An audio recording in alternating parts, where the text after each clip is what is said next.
Group chairman Gautam Adani కొత్త ఏడాదిలో ఏషియాలోనే అత్యంత సంపన్నుడిగా నిలిచాడు.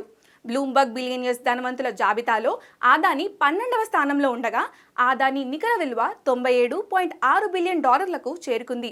అదే సమయంలో Reliance Industries chairman Mukesh Ambani $97 billion సంపదతో ఏషియాలో రెండో స్థానానికి, ప్రపంచంలో 13వ స్థానానికి దిగజారిపోయారు. గౌతమ్ అదానీ కంటే ముందే ముఖేష్ అంబానీ ఏషియాలోనే అత్యంత సంపన్నుడుగా ఉన్నారు.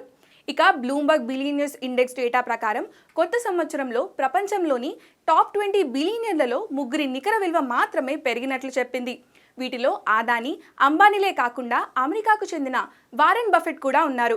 గౌతమ్ అదానీ నికర విలువలో విపరీతమైన పెరుగుదల కనిపించింది. అతని సంపద 24 గంటల్లో $7.6 బిలియన్ పెరిగిందని బ్లూంబర్గ్ పేర్కొంది. అయితే అదానీ గ్రూప్కు చెందిన 10 లిస్టెడ్ కంపెనీలు తమ మార్కెట్ క్యాపిటలైజేషన్కు దాదాపు 65,500 కోట్ల రూపాయలను జోడించింది. హిండెన్బర్గ్ రిపోర్ట్ ఆరోపణలపై విచారించిన సుప్రీంకోర్టు గౌతమ్ అదానీకి అనుకూలంగా తీర్పు ఇవ్వడంతో ఒక్కసారిగా ఆ కంపెనీ షేర్లలో పెరుగుదల కనిపించింది.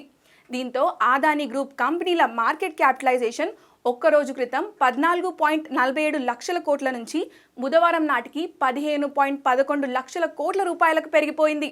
దీంతో ముఖేష్ అంబానీని అధిగమించి ఏషియాలోనే అత్యంత ధనవంతుల జాబితాలో తొలి స్థానాన్ని గౌతమ్ అదానీ దక్కించుకున్నారు.